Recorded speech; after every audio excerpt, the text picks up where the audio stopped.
निम्न बहुपदों के शून्यांक ज्ञात कीजिए और शून्यांकों तथा गुणांकों के बीच संबंध की सत्यता की जांच कीजिए।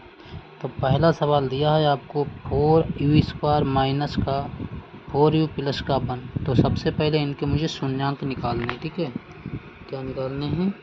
शून्यांक। तो लिखेंगे आप शून्यांकों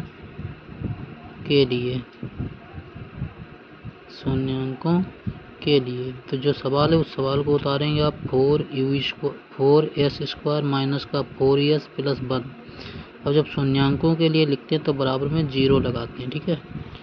अब हम लोग क्या करेंगे, इसकी और इसकी गुणा कराएंगे, ऐसे फैक्टर करेंगे कि यहाँ पर प्लस चिन्ह लगाए तो जोड़ने पर आपका 4 आ जाए।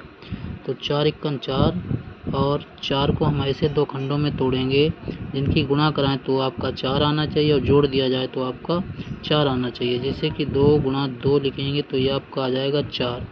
अब यह 2 + 2 को आप जोड़ेंगे तो भी बन जाएगा ये 4, ठीक है। तो यहाँ लिखेंगे आप 4s² माइनस का, इसके स्थान पर लिखेंगे 2 + 2 यस, ये आपका सेम रहेगा, प्लस का 1 बराबर कितना 0 आ गया, ठीक है। इक्वल में कितना 0 है। तो 4s² माइनस का 2 × यस 2s आ जाएगा, plus minus minus 2 × yes 2s आ गया, ये प्लस सेम रहेगा, बराबर कितना 0 आ गया। अब क्या करेंगे आप, यहाँ एक खंड ये बना, एक खंड ये बना, तो इसमें से आप लोग 2s कॉमन लेंगे, कितना 2s, तो अंतर बचेगा 2s। 2 दूनी 4 होता है, यस 2 बार लिखा था, एक बार बाहर आ गया तो एक बचा एस आपका, माइनस सेम रहेगा और ये 2s बाहर चला गया इसलिए 1 बचेगा। अगले में हम लोग क्या करेंगे, ये खंड सेम है, सिर्फ माइनस का डिफरेंस है, तो माइनस का 1 कॉमन लेंगे, चिन्ह बदल जाएंगे तो आपका आएगा 2s माइनस का 1 बराबर में कितना 0, ठीक है। अब ये वाला खंड ये वाला एक में लिखा जाएगा 2s माइनस का 1, और ये एक में लिखा जाएगा 2s माइनस का 1 बराबर कितना आ गया 0। एक बार इसके बराबर 0, एक बार इसके बराबर 0। जब 2s माइनस 1 बराबर 0 तब 2s बराबर आ जाएगा 1, इम्प्लाई डैट s बराबर आ जाएगा 1/2। अब इसके बराबर दिखाएंगे, जब 2s माइनस 1 बराबर 0 तब आपका आएगा 2s बराबर कितना आ गया 1, ठीक है। इसी प्रकार इम्प्लाई डेट आपका s बराबर आ जाएगा 1/2।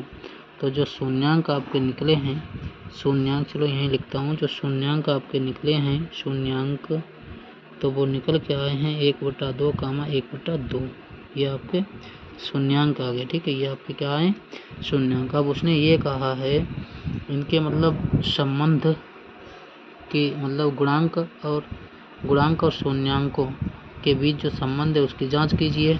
तो हम लोग क्या करेंगे, जांच, ठीक है, जांच करेंगे, जांच। तो एक सूत्र बताया गया आपको, शून्यांकों का योगफल, शून्यांकों का योगफल, ठीक है। क्या सूत्र होता है, सूत्र होता है योगफल बराबर -b/a, ठीक है। शून्यांक कितने निकले हैं आपके, शून्यांक निकले 1/2, 1/2, और योगफल का मतलब होता है जोड़, तो यहाँ आएगा 1/2 प्लस 1/2 बराबर। अब देखिए v की वैल्यू कितनी है आपके पास, v की वैल्यू है -4, तो आएगी माइनस ही और -4, ठीक है। अब a की वैल्यू कितनी दे रखी है, a की वैल्यू भी आपको दे रखी है 4 और b की भी दे रखी है 4। तो यहाँ b के स्थान पर जो b की वैल्यू है वो 4 ये वाला माइनस ये वाला है, 4 वैल्यू ये है, बटे a की वैल्यू कितनी, ये भी 4 दी हुई थी, ठीक है। यहाँ आप देखेंगे तो 2 एलसीएम हो गया, 1 + 1 बन जाएगा, बराबर में माइनस माइनस प्लस बनेगा, 4/4 आ गया, ठीक है। इसे जोड़ेंगे 1 1 2 बनेगा, 2/2 आया, बराबर में 4/4 आया, 4 × 4 और 2 × 2, तो कितना आया 1 बराबर 1, ठीक है। अब क्या करेंगे, शून्यांकों का गुणनफल, तो ये सूत्र होता है c/a, ठीक है। शून्यांक वही रहेंगे 1/2, 1/2, गुणनफल का मतलब क्या हो जाएगा, गुणा हो जाएगी, तो 1/2, 1 गुणा 1/2 बराबर c की वैल्यू यहाँ से देखेंगे तो 1 है, तो c की वैल्यू आपकी आ जाएगी कितनी आ जाएगी 1। a की वैल्यू 4 है तो 4 1 × 1 बटे 2 दूनी 4 बराबर 1/4। ये सवाल इस प्रकार से आपका प्रूफ हो गया। Thank you for watching.